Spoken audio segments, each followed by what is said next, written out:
Hello YouTube, Freddie Cardona here. Welcome back to another episode of Driving and the News. Today is April 17th, 2023. Our mission with this video and other videos like it is to record history so that folks can come on the channel and look back to years gone by, to a specific day, and play the video on that day. You can hear the snippet of that day's news here in the New York Metropolitan area. So let's get you right into the news. WINS FM in HD1 New York. Always live on the free Odyssey app. Your forecast for today: clouds, rain and drizzle, areas of dense fog this morning, then a cloudy, breezy day. Still the chance for a shower and a high of 70 degrees.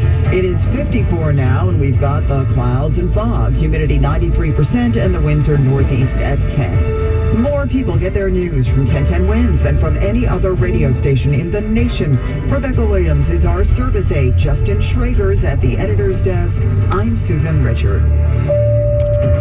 All news, all the time.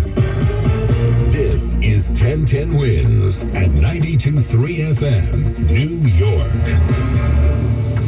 Good morning, 54 degrees at 8 o'clock. It is Monday, April 17th. I'm Lee Harris, and here's what's happening. The House Judiciary Committee comes to town today for a field hearing on Manhattan DA Alvin Bragg with questions about why he's so busy prosecuting former President Trump and not so busy prosecuting violent criminals. With all the e-bike battery fires lately, the City Council holds a hearing today on how to make those batteries safer. A 3-year-old girl's in critical condition after falling out a 6th-floor window at the Chelsea houses. A 2-year-old girl fell out a 5th-floor window in Far Rockaway. In both cases, no window guards. Congressman George Santos will announce he's running for re-election today. His nemesis, Josh Lapazan, can't believe it. It's just the craziest thing I've ever seen. And there's a delay in the defamation lawsuit against Fox News, which could indicate a settlement's in the works. Sports, the Yankees and the Mets won. The Islanders begin their playoff run tonight against Carolina. 1010 Wins AccuWeather. Low clouds and fog this morning, then variably cloudy, breezy and mild this afternoon. Could get a shower. We'll have a high today of 70. Wins News Time 8:01. Here's traffic and transit on the ones from Karen Stewart. Southbound on the Garden State Parkway, south of 145 for Route 280, we have an accident getting moved to the right shoulder. Now, the northbound Garden State Parkway ramp to exit 140 for 22 is closed because of a tractor-trailer fire on 22. 22 eastbound is closed just past the parkway, but you can exit for the Garden State Parkway off of 22 eastbound. We've got hazmat crews on the scene of this tractor-trailer fire. It's like a big thing. So get off on the Garden State Parkway on Route 22 on the eastbound side. Heading out into the Hudson River crossings, well, here's what you need to know about the bridges and tunnels. 45 at the George, 45 at the Holland, and 30 to 35 inbound side of the Lincoln Tunnel. If you're traveling in Brooklyn, the inbound Gowanus BQ eastbound combination jammed from 20th Street into Atlantic Avenue. We've got delays over on the westbound LIE that are jammed too from 164th Street to Woodhaven Boulevard. On the northbound Van Wyck to Atlantic Avenue from back of the Bell Parkway, and on the northbound Whitestone Expressway from almost Northern Boulevard to the Bronx span of the Whitestone Bridge. Take the Throgs Neck, but you're going to be stuck in that Bruckner construction up there where we're jammed up into Bronx and Pelham Parkway. Alternate side parking rules and regulations are in effect today. We're sponsored by Ocean Edge Resort and Golf Club. Track your traffic and transit every 10 minutes around the clock. I'm Karen Stewart, 1010 Wins on 92.3 FM. Elevate your vacation experience at Ocean Edge Resort and Golf Club on Cape Cod. Stay in a mansion room or a presidential Bay Collection villa and enjoy private beach access. Couple it with golf, tennis, spa, destination dining, and more. Get to downtime in no time. OceanEdge.com. The Republican-led House Judiciary Committee will be in Manhattan for a field hearing today on the activities of Manhattan DA Alvin Bragg. The chairman of the committee says he wants to find out why Bragg is so interested in prosecuting former President Trump and seemingly not so interested in prosecuting violent criminals. Mayor Adams has a unique take on the hearing. Mayor Adams says he misunderstood the original reason for Congressman Jim Jordan's judiciary hearing in New York City. The Ohio Republican is targeting Manhattan DA Alvin Bragg and plans to call crime victims to testify. I thought sure that they understood that in their congressional districts, crime was going so high, they wanted to come and meet with me alone and find out what we're doing so successful. His Honor says Republicans need to look in their own backyards. Crime in congressional and Republican areas per capita is through the roof. He says as crime is trending downward here, a sit-down with New York City's police commissioner would probably be more productive. Juliette Pop Napa. 1010 wins on 92.3 FM. Senate Majority Leader Chuck Schumer, like many of his fellow Democrats, is of the opinion that this hearing shouldn't be happening at all. Every member in the House and Senate, Democrat, Republican, liberal, conservative, should denounce such attempts by former President Trump and his allies to degrade public trust in our law enforcement agencies out of personal pique and grievance. But among those who will be testifying today is Democratic City Councilman Robert Holden, who plans to tell the committee that Bragg has contributed to the lawlessness on the streets of New York. With all the recent fires blamed on e-bike batteries, the City Council is holding a hearing today on how to put an end to the problem. Glenn Schuck with a preview from City Hall. Now, in addition to a series of bills that the mayor signed regarding lithium-ion battery safety, he did that just a month ago. There's possible additional action from the council now, and there are two more bills on the table, including one that would mandate all businesses to provide workers who use these bikes with these batteries for commercial reasons to get them a fire-resistant container to put the battery into charge. Now, this comes just a week after two children who were siblings in a home in Astoria killed in a fire linked to these batteries. The way these fires occur, it's like an explosion of fire, and these occupants had very little chance of escaping.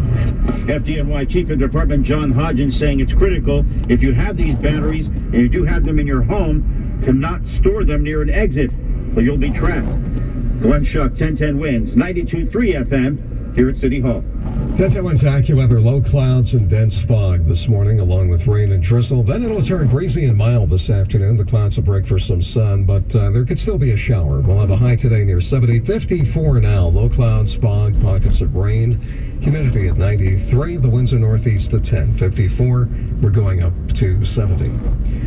A little girl fell out a window at the Chelsea houses yesterday. She plummeted to the grass 6 stories below. She is alive, but in critical condition. Felix Maldonado was walking to get lunch when he noticed something sailing through the air. It wasn't until he got closer that he realized it was a little girl. When I approached, I noticed that the victim was unconscious.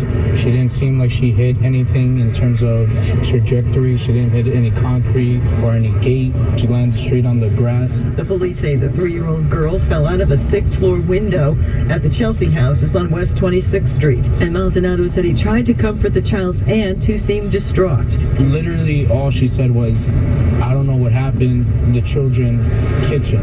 The police say the child is in critical but stable condition at Bellevue Hospital. There is no criminality suspected.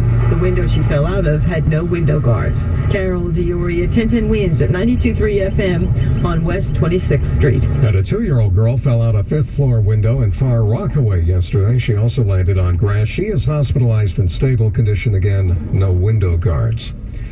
Gunfire broke out at a Sweet 16 party in Dadeville, Alabama over the weekend. When the shooting stopped, 4 people were dead, 28 injured. Antoine Woody says he knows 2 of the victims, including his best friend. We love each other, and I just hate that it had to happen to him like that. Authorities are urging the public to come forward with any information about the shooting. I cannot stress this enough. Ever how minor you think it is, we absolutely need you to share it. The mayor of the city northeast of Montgomery, with a population of about 3,200, says the tragedy came as a shock. Christian Benavides reporting the shooting reportedly started after some people carrying guns were told to leave the party. Somebody fired into a crowded park in Louisville Saturday night. 2 people killed, 4 wounded, just days after 5 people were killed in a mass shooting at a bank in Louisville. Community activist Charles Booker is blaming mental health issues for these and other shootings. The work is multifaceted. A public health crisis requires comprehensive responses. So on the ground, at the institutional level, and at the systemic level. Meantime, 5 people were shot at a cockfight in Honolulu. 2 of the victims died, and at least 30 people were shot in Chicago over the weekend, 6 of them fatally. President Biden issued a statement on the Alabama shooting, asking, "What has our nation come to when children cannot attend a birthday party without fear?" He added, "This is outrageous and unacceptable. Americans agree and want lawmakers to act on common sense gun safety reforms." NYPD officers were on foot patrol in the Clifton neighborhood of Staten Island yesterday afternoon when they saw a man with a gun. They told him to drop it. He did not, so one officer fired a shot. The man with the gun took off The officers chased and eventually caught him on Hamilton Street. Nobody was injured. Under arrest, 29-year-old Raymond Jackson of Staten Island. He's charged with attempted murder of a police officer, criminal possession of a weapon, reckless endangerment, and menacing. All right, guys, that's the quick snippet of the news for today on this rainy Monday, April 17th, 2023. Thank you so much for joining me, and we'll see you on the next Driving and the News video.